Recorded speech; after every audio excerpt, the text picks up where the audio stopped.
History, episode 138, post Labor Day weekend, Wednesday night. Gary, what's going on? Recovering from a bit of an illness over the weekend, but I'm fit and ready to go, Charlie. Ready to go How on was the Hot Water that? History podcast. How was that? Getting through sickness, Yeah. amazing. What'd you do? I I am absolutely convinced that sunshine and reception of vitamin D, all things that were prescribed against doing during COVID, are the most fantastic remedies to the flu, the common cold, whatever coronavirus is out there. So that's what I did. I took a drink a lot of water and took in fluids and then just stayed out in the sun. Awesome. How was the weekend? Were you just sick the whole time?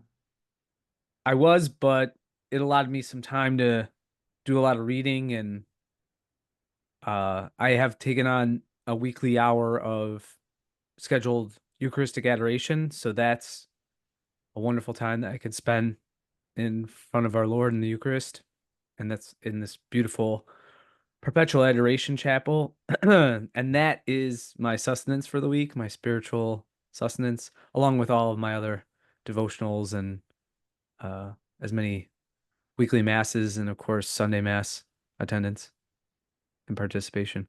What I've been reading are the Misesian, which is the official publication of the greatest libertarian think tank in existence in the history of humanity, named after, of course, Ludwig von Mises, is the Mises Institute.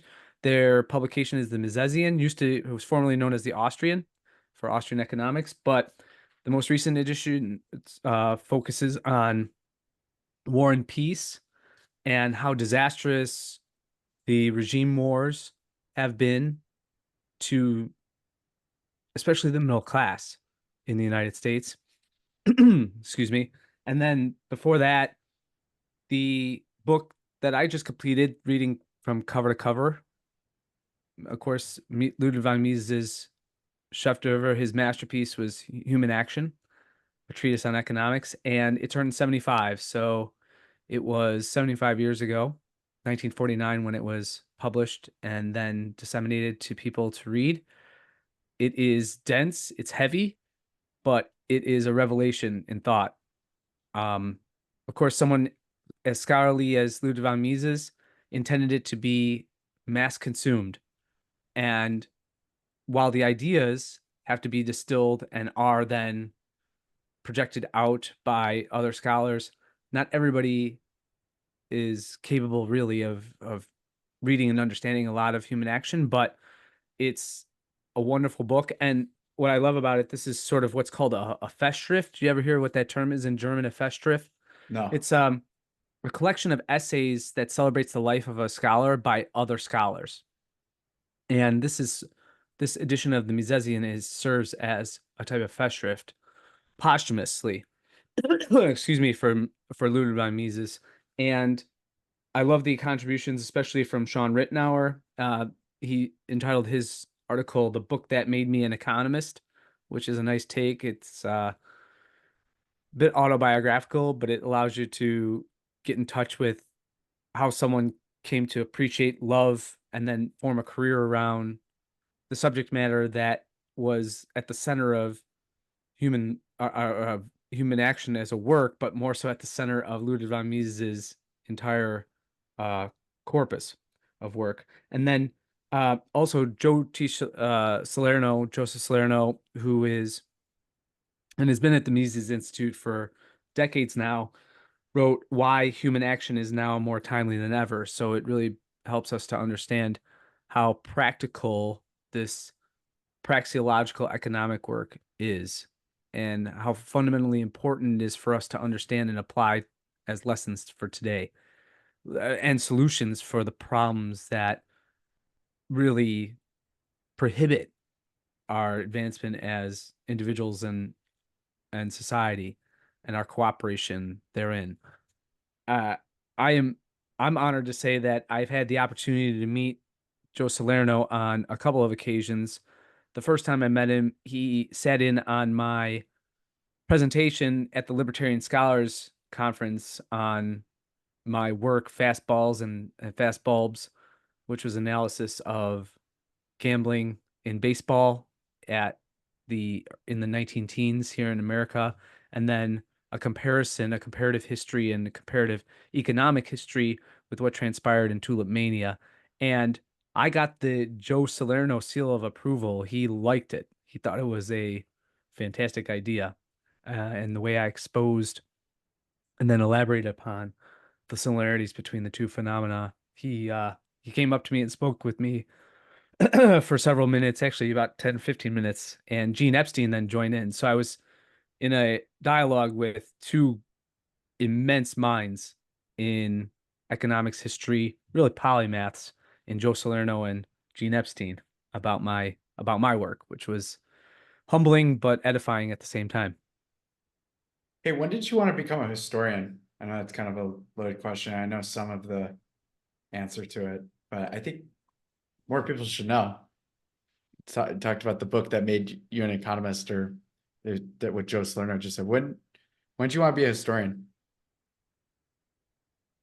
I couldn't pinpoint for you the time or how old I was.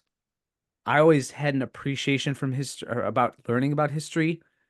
I did like reading stories and narratives that were fictional, but I noticed two things that strike strike me even today as fundamental truths that the cliche often, not just sometimes, truth is stranger than fiction. And then the adventure of uncovering rather than fabricating what transpired was always something that I equated as not just a pursuit that was, I'll use the word edifying or gratifying too for me, even as a kind of young mind, but more so, I came to understand, although I couldn't define it probably at the time, is that history is just it's in our bones as humans. We seek out meaning as rational creatures. We want to know the origin, the causality, the effect, the resonance that things we love or appreciate what they're about. We wonder. And history is a discipline which you can exercise your wonder and attempt to quench it if you do want to make an analogy to it being an intellectual thirst, that kind of curiosity. So I always equated history with something that was innate to us. And the best historians, I thought also when I would read them, were very compelling, and it could they could transport you to that period, the historical milieu or situation. And I found that fascinating. In other words, when we have all these movies or and novels and stories, even cartoons that focus on time travel, a historian is an investigator who takes you along for the time traveling and then fills in all the holes. I equated a lot to when you're reading the Divine Comedy and Dante's being towed around by Virgil, and everything is just eye-opening and astounding to Dante as they traverse the various realms of existence. And these truths just unfold and flourish and bloom before him. And Virgil is this conveyor of these truths and helps Dante realize not just their truth, but the goodness and beauty and magnificence and the mystery of God as he discovers them, as Dante discovers them. A historian at their best can do that. Um, Armed with sibling like and attendant disciplines like philosophy, theology, economics, linguistics, you name it, archaeology. That's when, with those particular subject matters in tow, you can really I use the word satisfy, but it's much deeper than that. It's like a uh to reveal to have an epiphany.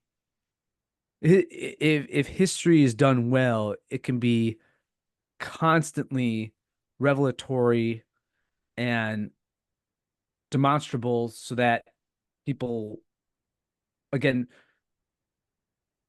when you uncover a type of mystery like that, as the past can often be, and then also I equated it when I was a teacher. I'd say being a historian, if you really do it well, is much more being Indiana Jones than being uh I don't know, name Arthur Schlesinger or Doris Kearns Goodwin, or even a good historian like Francois Furet. The two previous are not good historians. Um, so you, that's an adventure.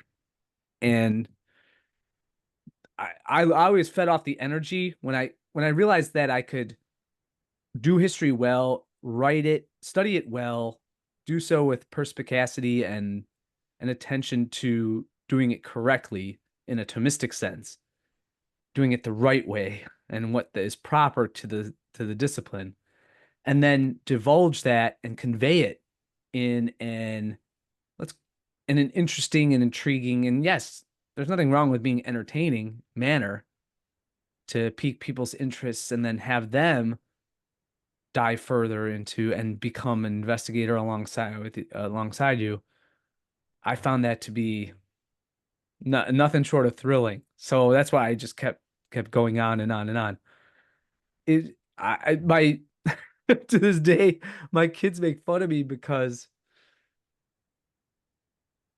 they talk. My wife says, "Well, you know what your dad says to them. You know what your dad did when he was your age."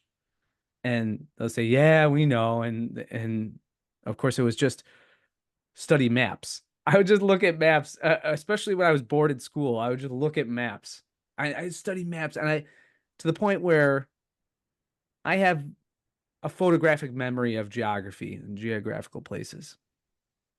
Just because, especially when schooling really took over in the educational institutions I attended, I would then focus on, I would always start with a place, focus on that, trying to understand its topography, its geological and geographical features, and then wonder, what is it like to be there? Why is the Taj Mahal here?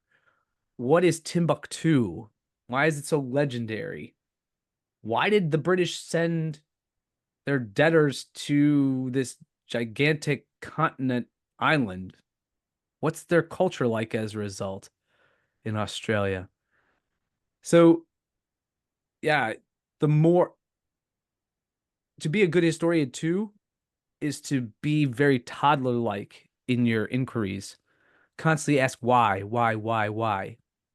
And rather than annoying your the recipient of your interrogations, you become responsible for the answers.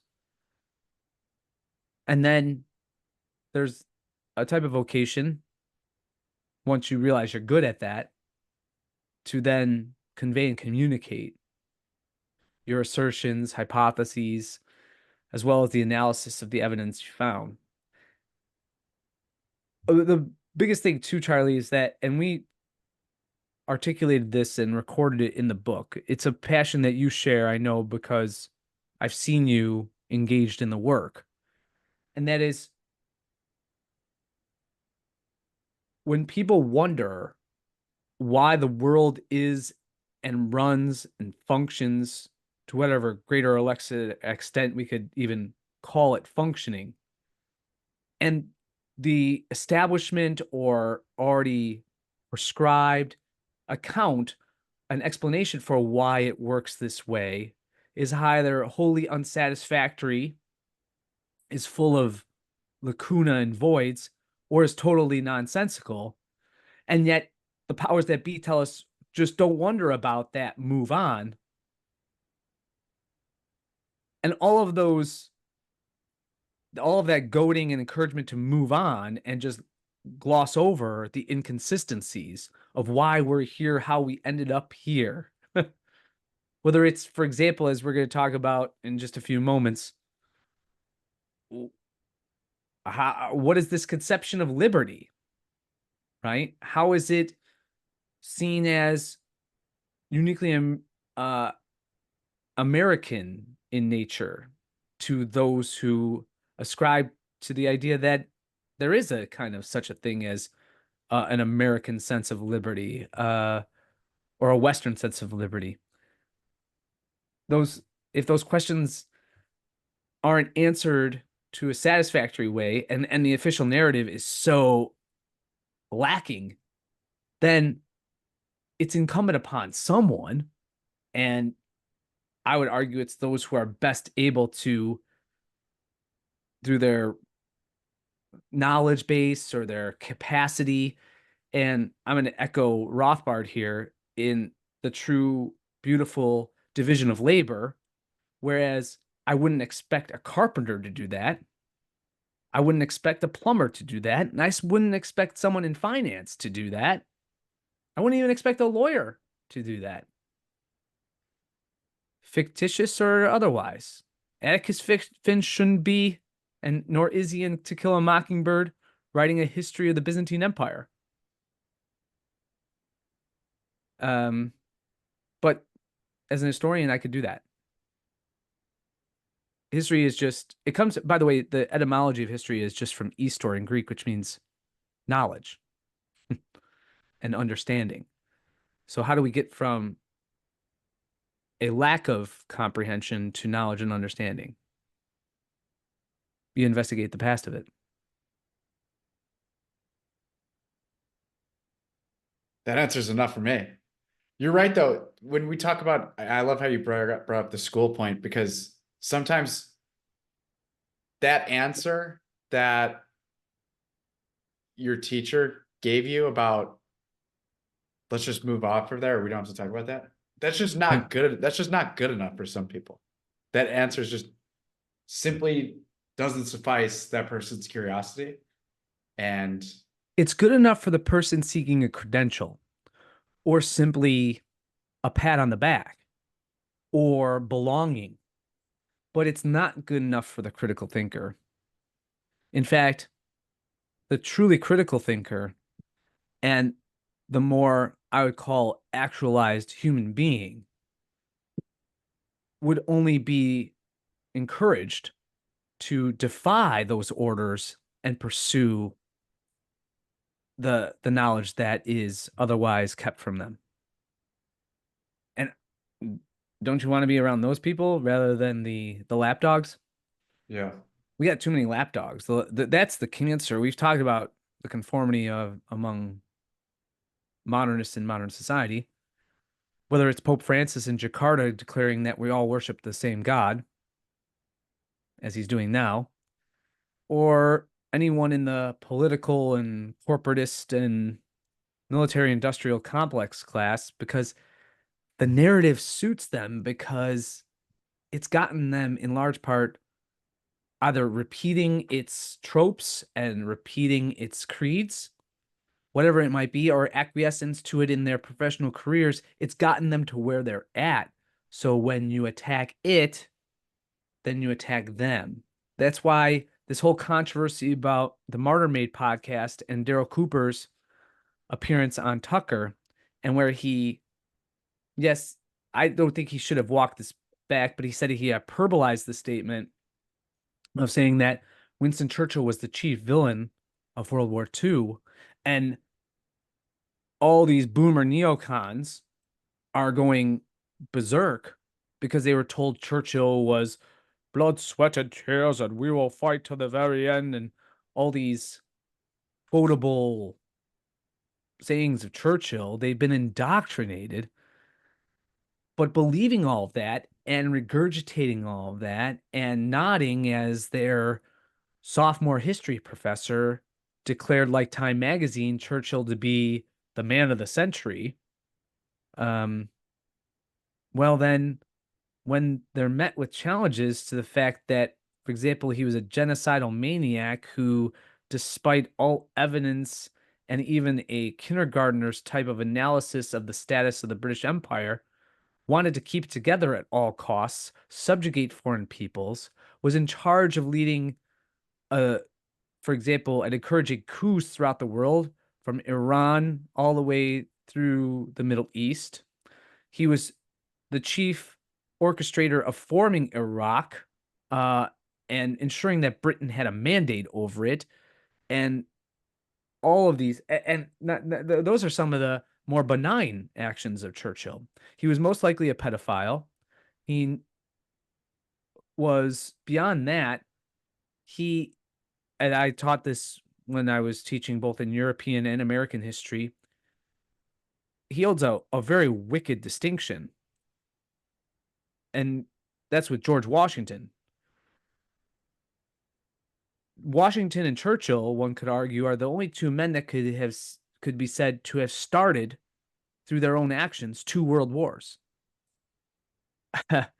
Washington's the French and Indian, which later fermented into the 7 Years' War, and then the Revolutionary War, which of course was a worldwide war as well, much less catastrophic than the 2 world wars that Churchill served as served as a catalyst.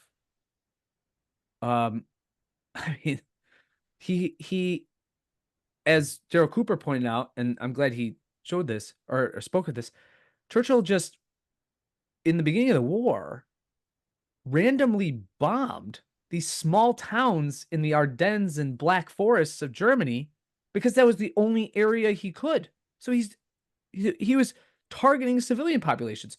So of course, what are we fed? What are the British people fed and Americans fed the narrative that during the Battle of Britain, when Hitler, by the way, Hitler, as it turns out, was very reticent, not not just to bomb civilian populations. He didn't want war with Britain and France at all. He was absolutely adamant about it. Okay? So after his invasion of Poland. So people don't even realize that in the spring of 1940, all the way through the spring of 1941, there's this thing called the phony war, where nothing's really happening. After Hitler's invaded Poland, there seems to be a stagnation period within the war. Well, it's during that time Britain and France have already declared war. Again, no one questions, well, why did Britain and France go to war when Hitler invaded Poland? Why was that the red line? That seems extremely arbitrary, but you're never allowed to ask that. And then furthermore, the reason that Hitler finally relented to his high commanders who insisted upon it in bombing civilian populations in England, particularly in London, was because Churchill had already done that. And after constant warnings, please, he kept the Nazis and Hitler kept telling Churchill, stop bombing the civilian population. We'll have no choice but to bomb yours. And that was the response ultimately. So, and then again, he tried, well, he succeeded once, Churchill did, and then tried it at the beginning of World War II to construct a hunger blockade over all of Germany to starve out the civilian population. And he was more than happy to do so. He believed that that was the great cause. He didn't give enough credit to the Americans for entering the war, although obviously they were instrumental in both cases. But he said that his actions and the Royal Navy's actions in arbitrarily mining the North Sea so as to starve out the German population was really instrumental in ending World War One. And then he kept the thing on well beyond Versailles. or well beyond 1918 after the Michael offensive, after the war was effectively over. He kept the blockade on so as to starve out the German population. And then he tried to do it again, but this time the Nazis had planned appropriately, and they had ensured that he couldn't do that through U-boat supremacy in the North Sea. I mean, the guy was an absolute sadist from the beginning. So you got to blow holes into these things because they're just myths, and they're not just myths like a type of creation myth that allows for some conveyance and communication and understanding of what makes Romans or Greeks or Egyptians or the Chinese during the Ming Dynasty tick. Those are foundational myths that are actually quite informative and are methods by which we convey greater truths over the centuries. These type of fallacious myths are harmful, always harmful, because they perpetuate terrible, terrible falsehoods that lead people to believe that, of course, the biggest thing is that it's, and this is what Daryl Cooper was getting to, which I applaud him on yet again with the Tucker conversation, is that you can't have history look like a WWE bout where you have the heel and the good guy, and then it's too, it's not nuanced. The story of human history and human action as it developed in history is just simply too nuanced. It's 99% gray matter and a 0.5% black and a 0.5% white, maybe at the margins. And if you have that type of cartoonish view of history, you're just never going to figure out how things operate and why they do, or why institutions function or don't function the way they do. So you're left in the dark. Let's talk about the Tuttle twins Yes, and please. what they came out with. This flows well into what we were just talking about. So the Tuttle twins, you've done work with them. I have. In fact, we'll hold off on a grand announcement coming down the pipeline. But yeah, that'll be a teaser for upcoming episodes. They make children's books, Liberty themed, Tuttle Twins Academy. And just to be clear, the expansion of the Tuttle Twins library includes, for example, preteens and teenagers as well in some of their other books. Connor's put out a great book on logical fallacies, modern villains, true conspiracies that are more at the, even high school to college level, and thus very informative. So I can't endorse their stuff enough. I'm on their email list, and this was a good one. And I sent it to you, and I just really like the idea. I think this could be almost a book idea on its own. The Revolution That Isn't is what it's called. And I'll read it. They watched the Hunger Games and rooted for Katniss against a tyrannical capital. They cheered for the rebels in Star Wars battling the evil empire. They thrilled at Neo's fight against a deceptive Matrix, hoping for his victory. They were inspired by V for Vendetta's masked vigilante as he stood up against authoritarianism. My goodness. When it comes to fiction, the side they support is clear. They see the villains for who they are, the institutions for what they've become, and the stakes for what they truly represent. Freedom versus control. But when it's reality, when it's right here, right now, they just don't get it. Why do they fail to recognize the same patterns and dangers? It's pretty crazy.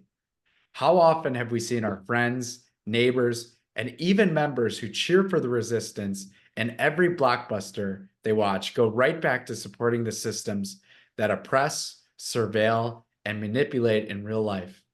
How often do they demand more rules, more regulations, and more government interventions in the name of, quote, safety or a so-called greater good?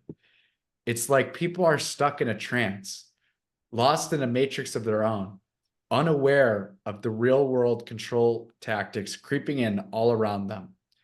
Schools turning into ideological battlegrounds, media forcing narratives to keep people compliant, governments expanding their powers under the guise of protection. It's all there, happening in real time to all of us, but so many people just won't look. Last week, RFK Jr.'s running mate, a disillusioned Democrat, shared a hilarious parody ad. It was done in the style of those prescription drug commercials and depicted people who were suffering from various ailments related to the current state of partisan politics. The name of the miracle drug it was pitching was independence. It's really clever, definitely worth a watch. And then we have this video that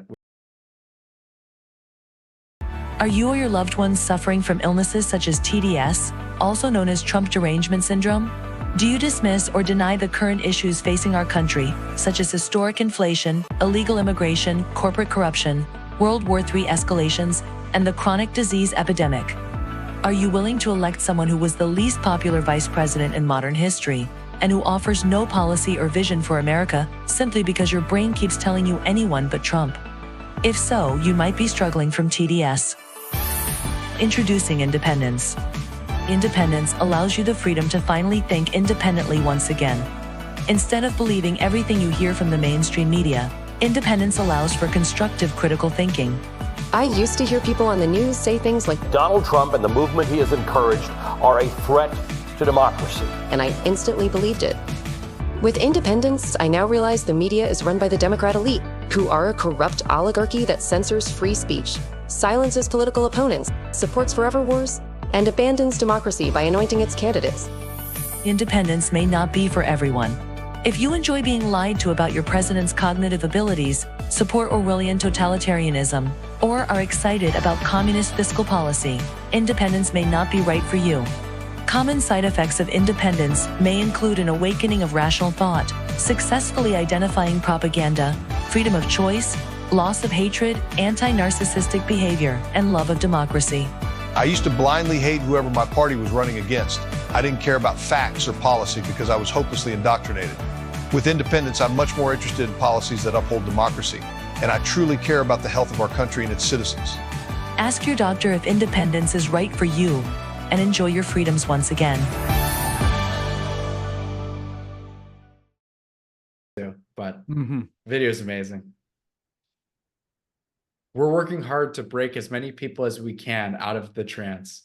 Our books are designed to open kids' eyes to the truth of how the world really works, to recognize the patterns, question the narratives, and build the courage to stand for freedom, just like their favorite heroes in their favorite movies. We want to help families learn that freedom isn't just an abstract concept. It's the foundation upon which every peaceful, prosperous, and just society is built. It's why we're so passionate about educating the next generation. When our kids understand the ideas of liberty, free markets, and personal responsibility, they become the real resistance, the ones who will grow up knowing the difference between freedom and oppression, between a society of individuals and one of controlled subjects. So can you fathom or proffer a reason why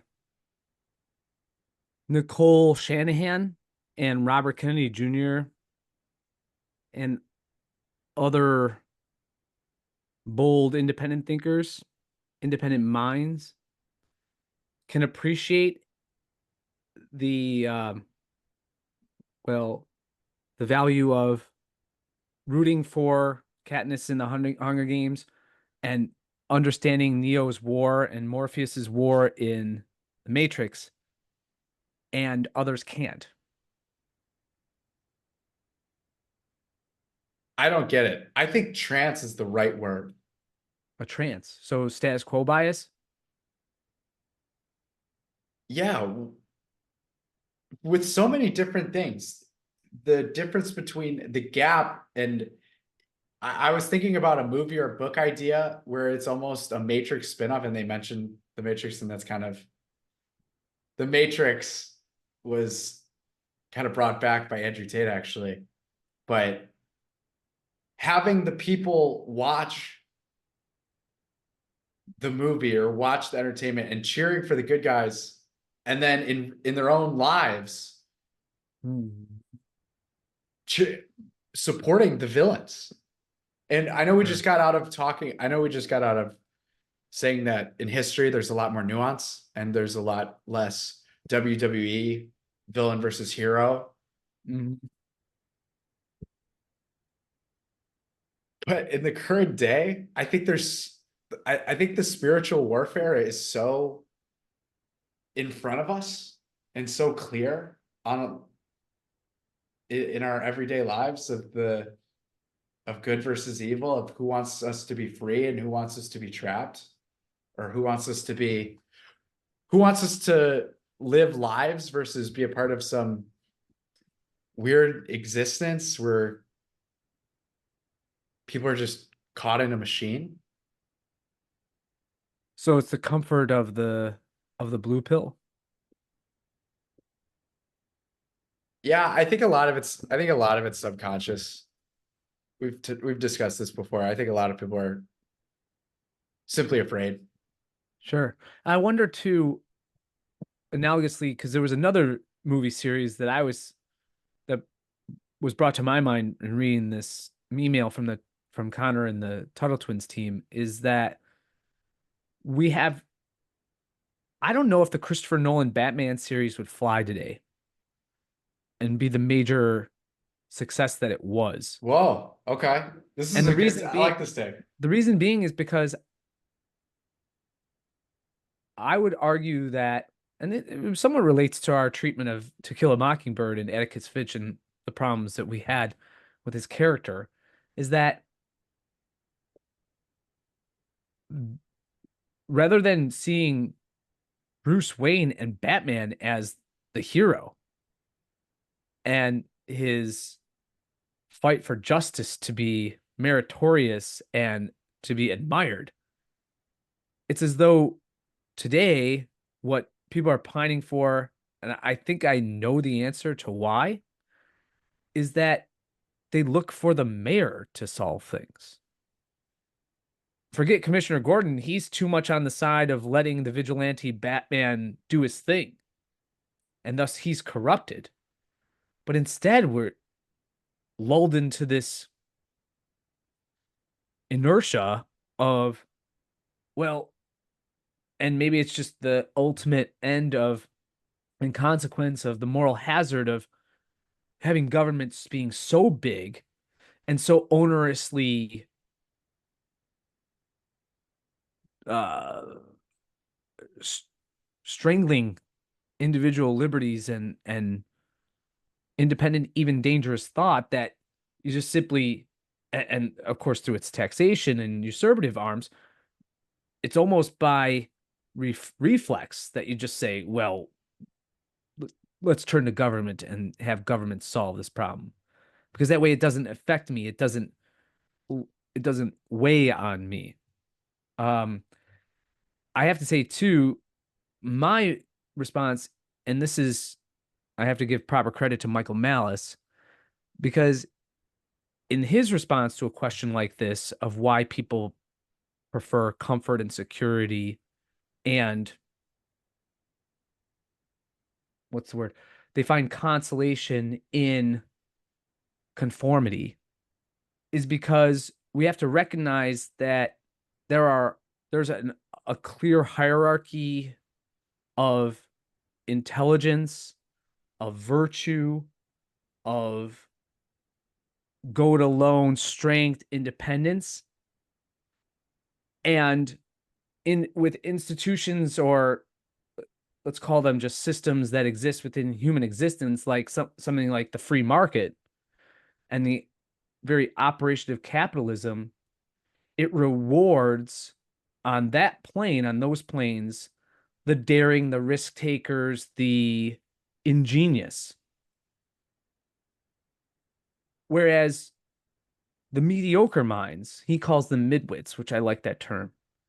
And then those who are they have immense ambition, but not immense talent and capacity and ability, or industry for that matter. There is one plane on which they can compete, and that's obeisance.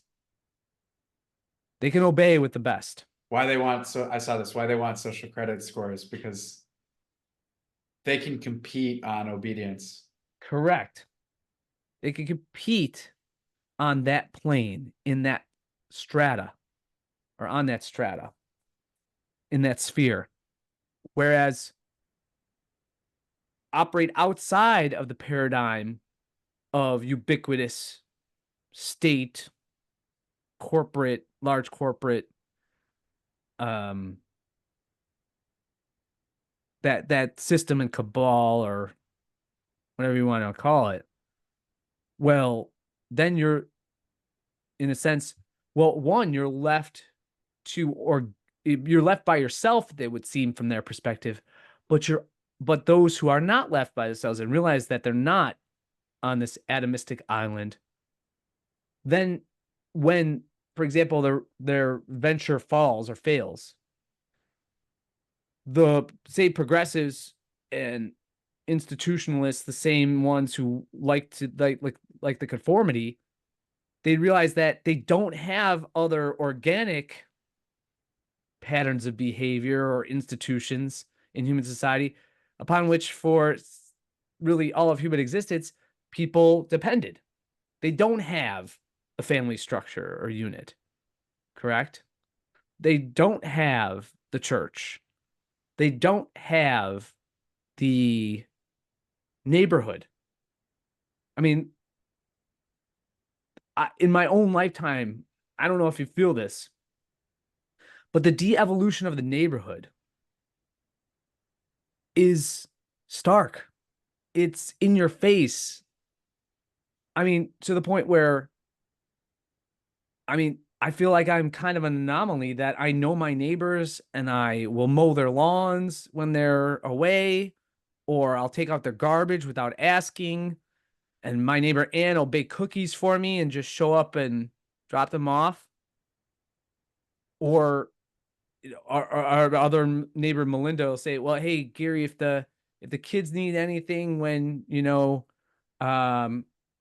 you're whatever, mowing the lawn or going for a run or riding a bike or taking the dog for a walk, just have them come by me.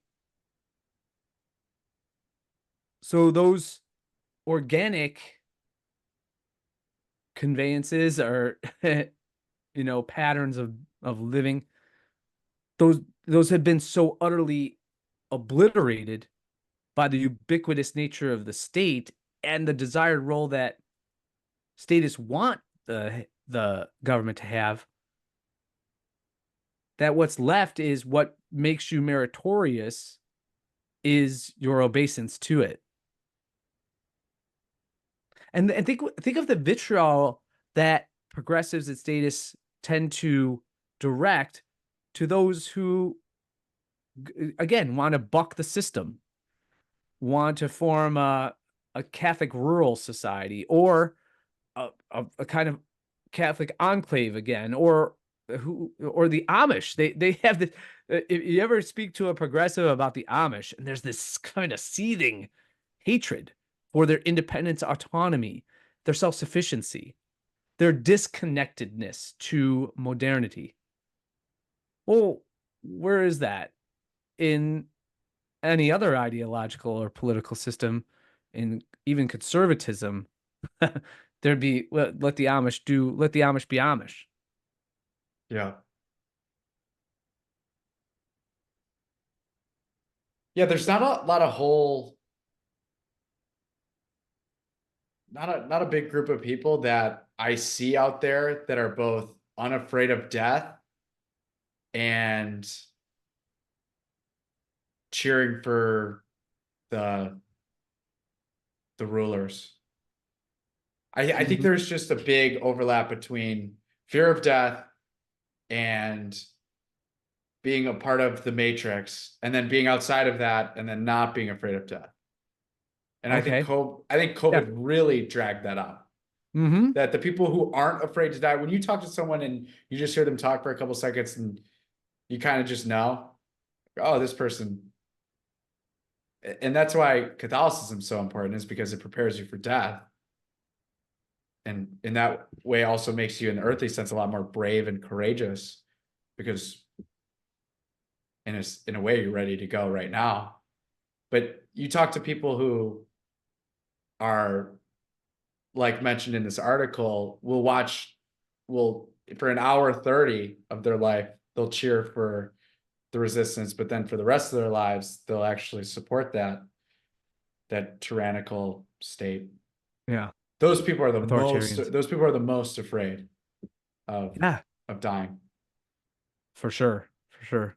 So I think And it's deeper than. I mean, is it any coincidence then that those who gravitate toward an economic system that's fatalist, like Keynesianism, and support those entities that lead to people having such a high time preference to where we have to consume and expend and consume more and expend more. And as Murray Rothbard says, that's only orchestrated through legal tender laws, inflationary policies, central bank policies and regulation and functioning. Well, then these are the same people that don't have children or don't want to have children or are more willing to not just kill them in their wombs, but celebrate that. It's because they follow that they gravitate toward an economic and social system like Keynesianism. And when Keynes himself was confronted with the question of, well, what's going to happen when you have all this government intervention, expenditure, loose monetary policy so as to stimulate the economy, to resolve the animal spirits? He said, well, by the time it's a disaster, who cares? We won't be here. Can you think of anything more fundamentally antagonistic and contrary to what makes civilization? What makes civilization is the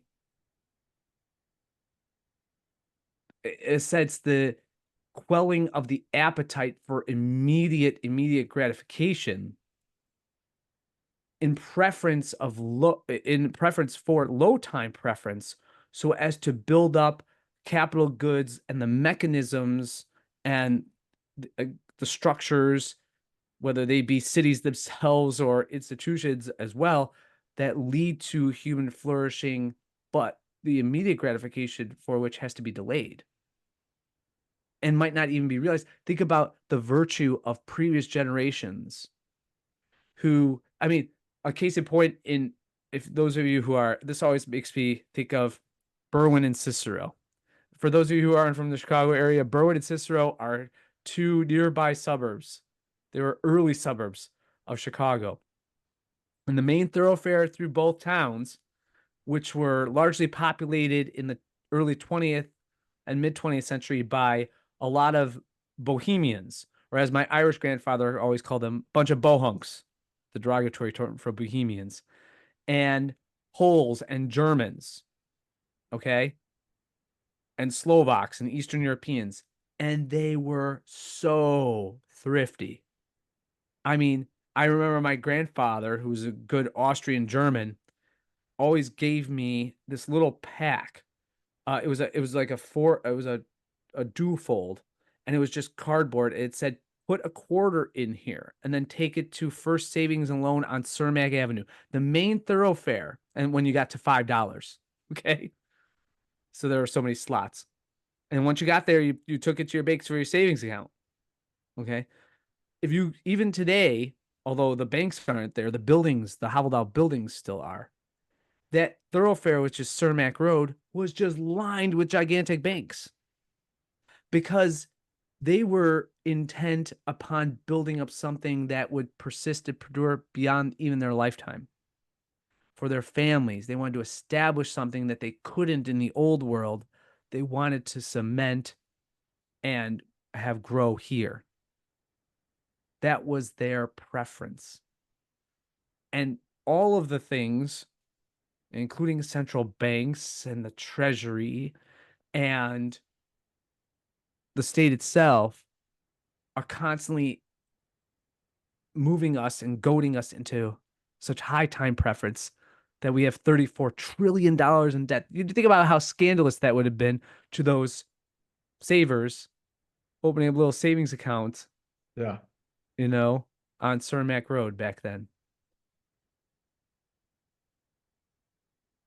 But it's on that foundation that we still rest, but we're not just chipping away at it.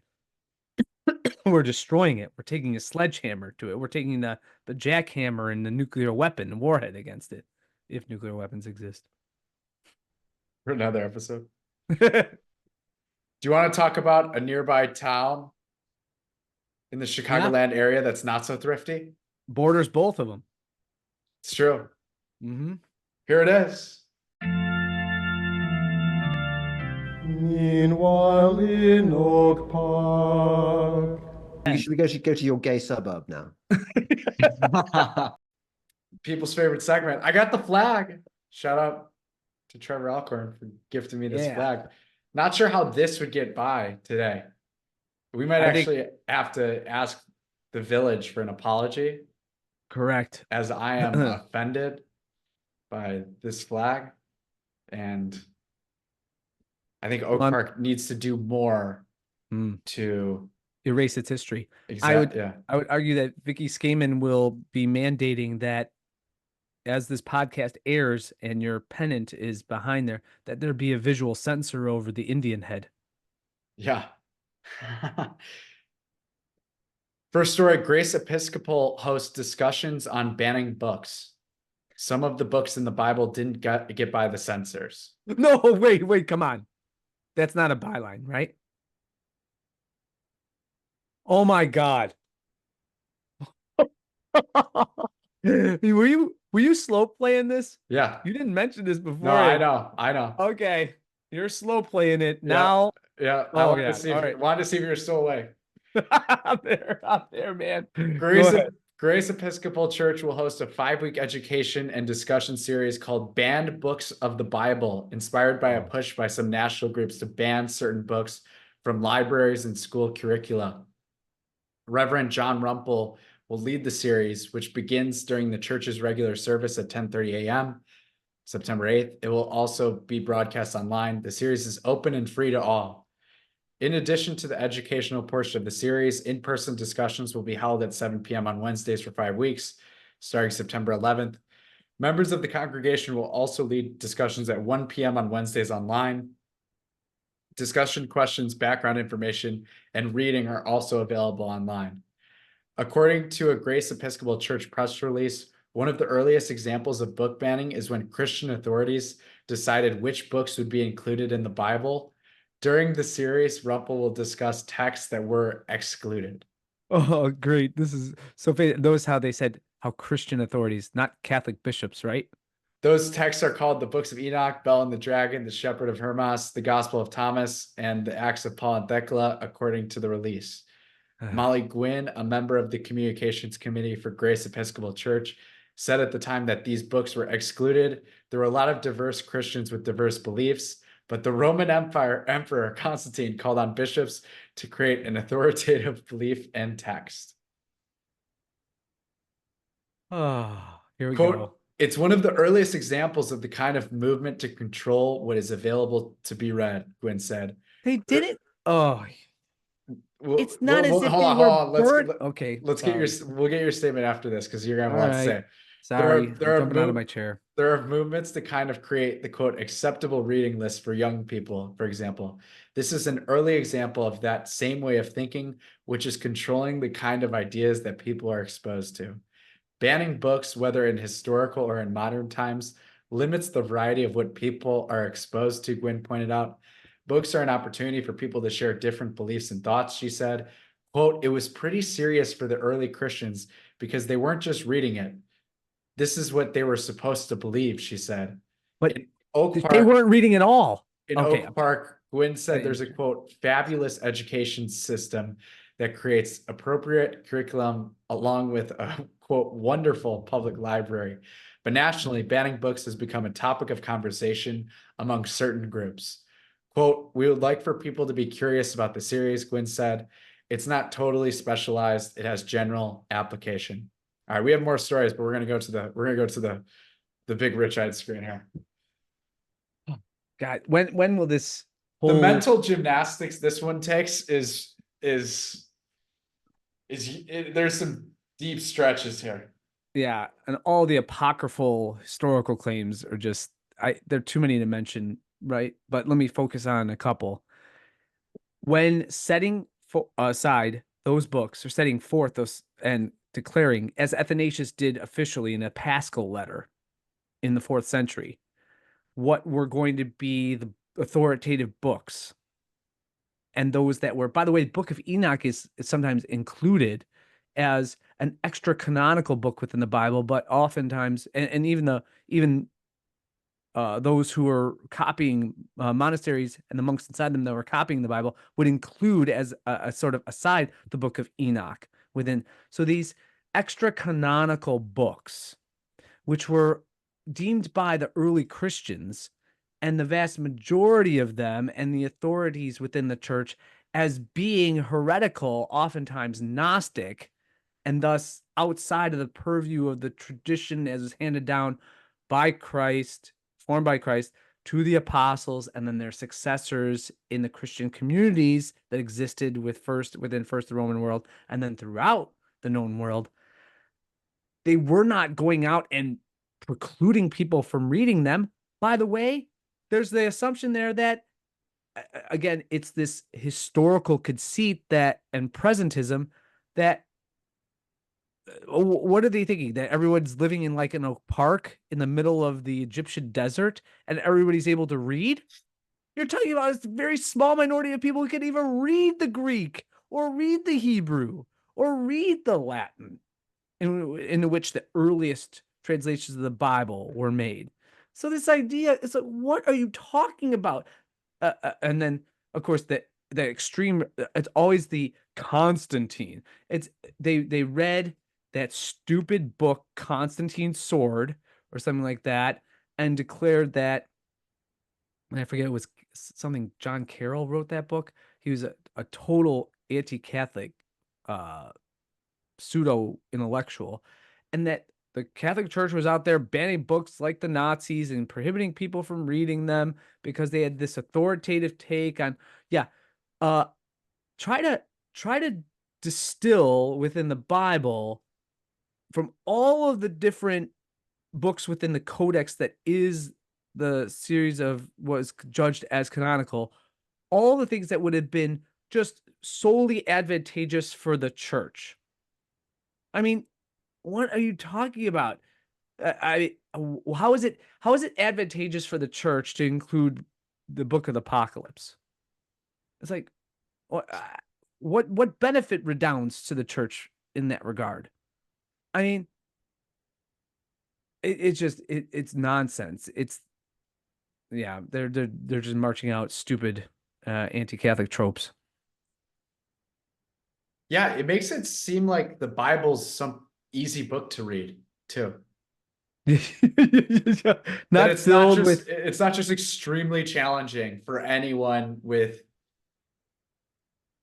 any moral sense or understanding of God. And right. This is where the Calvinism that is inherent and endemic to Oak Park really comes through. Like, you're always your own authority. If you adhere to sola scriptura, then you could adhere to sola translation, and sola, you're the sole authority to. So yeah, it's like, well, your interpretation's great so long as it's not something that a traditional Catholic would say or someone in an Orthodox church would argue. So therefore, we can always ascribe to the Catholic Church that it's this sensorial body, keeping people from the real truth. All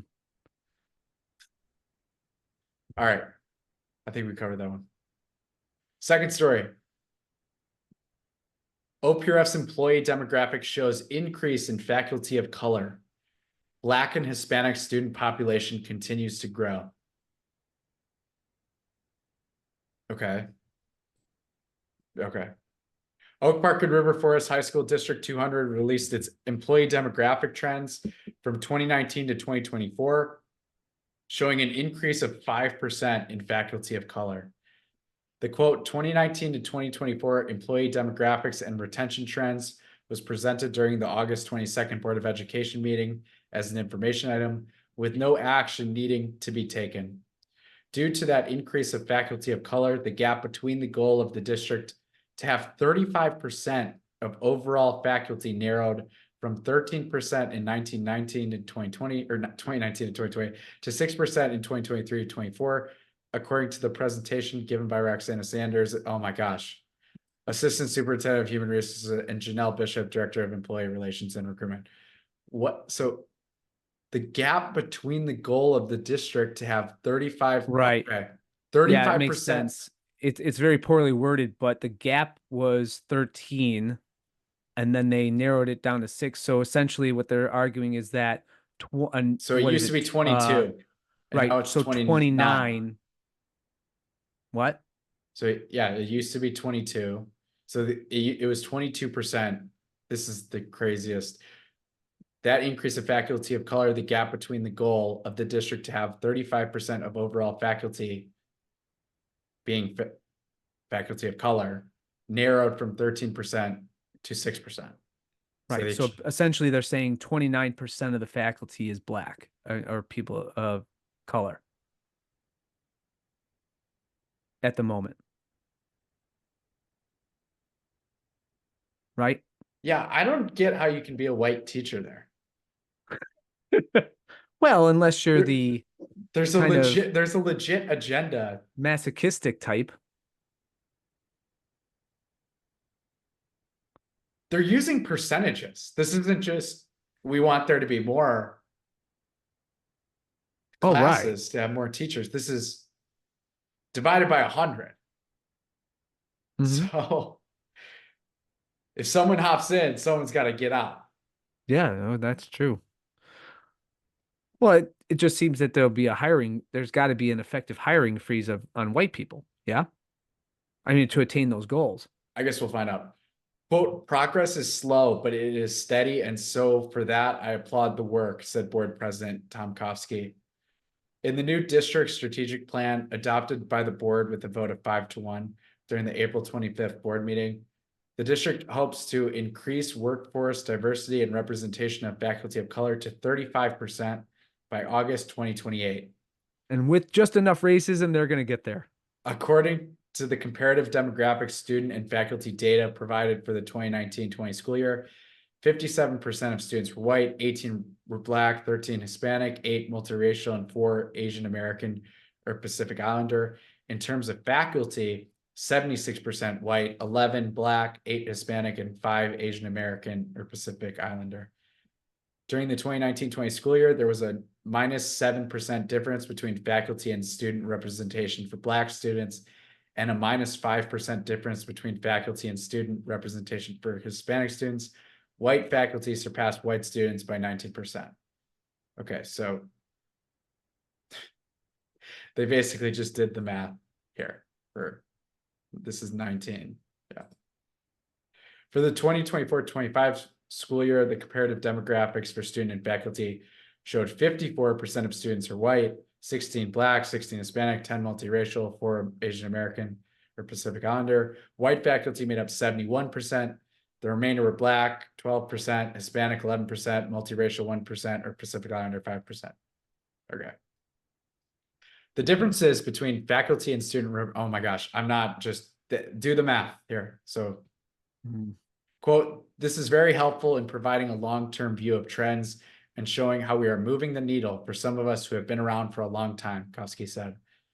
According to the 2023 Illinois report card, the white student population has continued to decrease, going from 56.4% in 2021 to 52.5% in 2023, while percentages of student populations for Black and Hispanics continues to grow.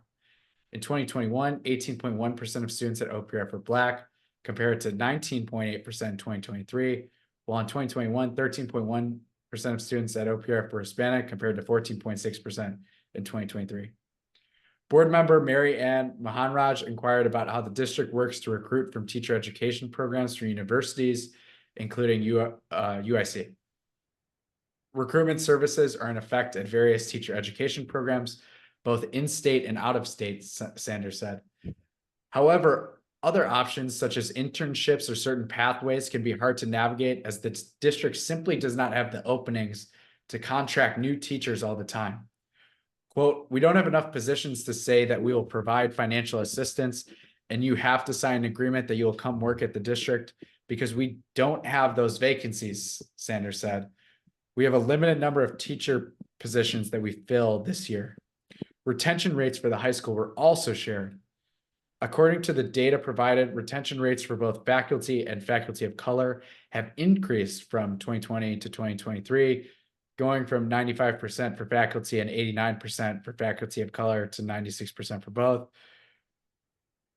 Okay, this is a pretty difficult article to read out loud, I'm realizing, because they just keep trying to do the math. This is a crazy. Retention rates for support staff of color saw an increase from 2020-21 to 23-24, going from 89% to 95%, a 6% increase. Part of the adopted strategic plan included improving employee retention with a, quote, specific focus on increasing the retention rate of support staff of color to 90%.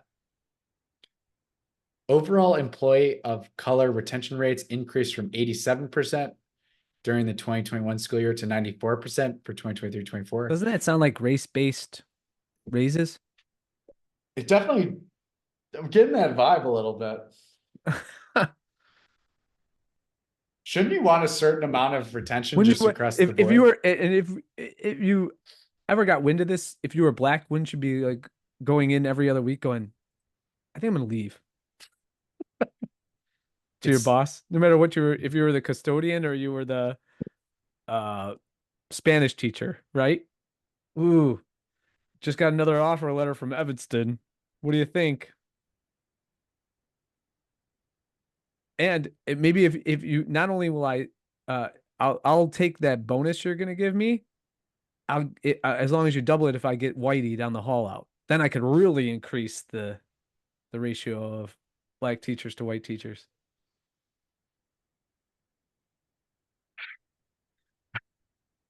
Sanders said the district has done a lot of work holding focus groups as well as conducting, quote, staying interviews for first and second year teachers asking for feedback in hopes of identifying problems early. Suggestions to help improve the district's mentoring program have also been taken, Sanders said. According to the agenda item, at the beginning of the 2024-25 school year, the retention rate for support staff of color is 95%, an increase of 13%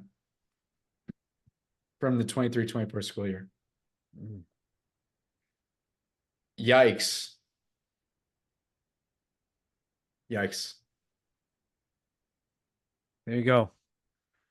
Last one. This is a good one. OP should increase its police and fire pension contributions, firm says.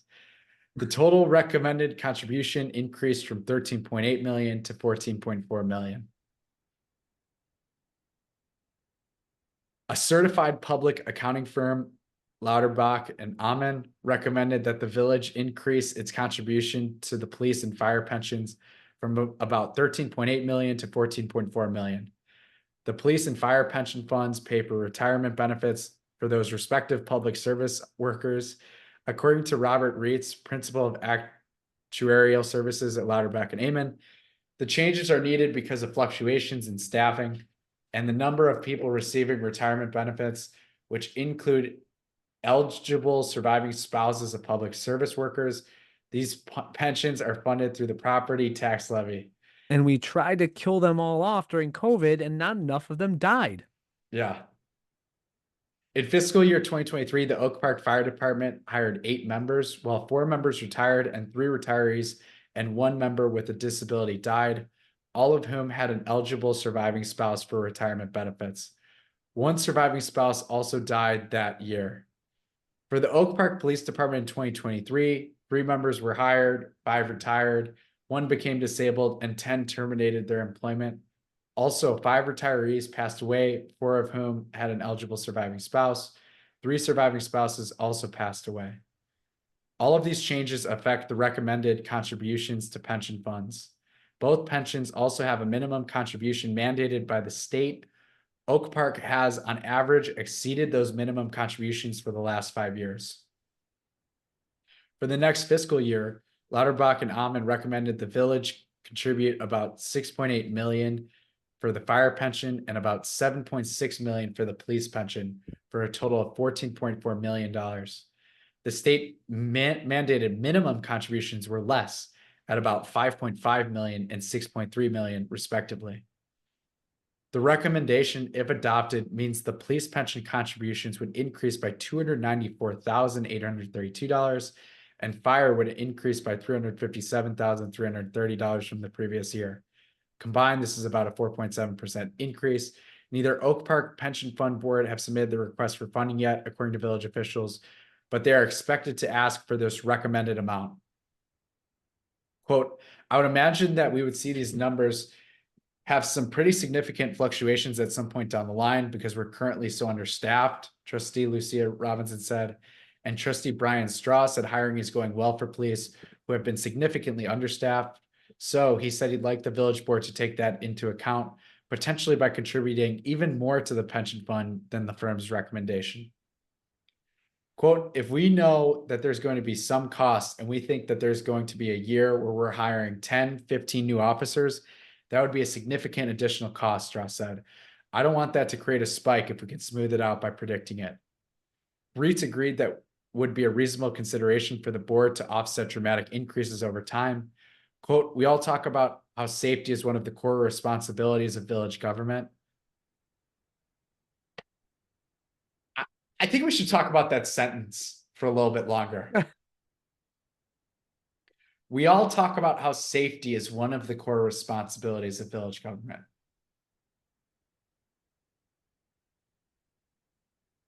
I don't know. For 3 years, all I was hearing is safety is our number one priority.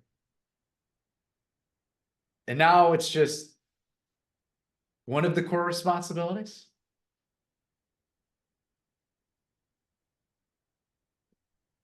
What's it going to be 2-3 years from now? Further Straw said, larceny. taking care of our pension liabilities for our police and fire goes to that core safety responsibility.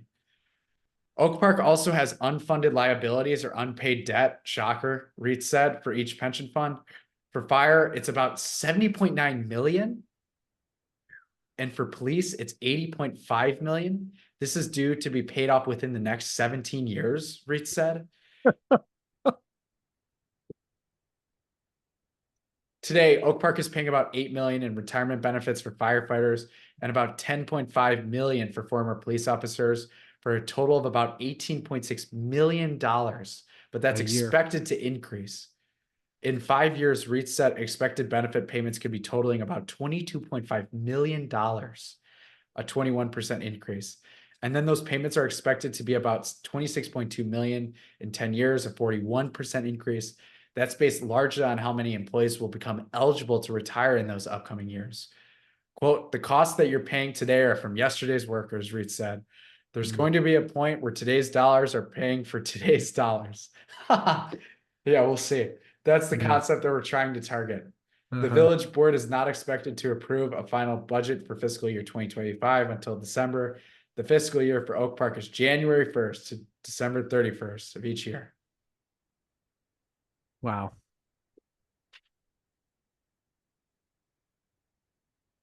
That's a lot of money. Imagine if you were able to farm out and hire private fire protection services and police. What you could do with that money if they were just on a 401k type of or 403b type program. Amazing, right? Such a joke. Yes. It's such a joke. And the fact that again, the injustice of that future generations of Oak Parkers have to pay for the pensions of people who never served them. Right? Yeah. That's the segment, people. Boom. Meanwhile in Oak Park. What would have happened if I'd gone for it and just said, no, I'm gay.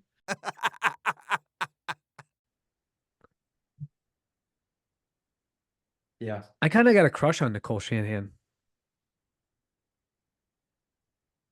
Is that the Tuttle Twins video? Yeah, well, I mean, Robbie Kennedy's VP.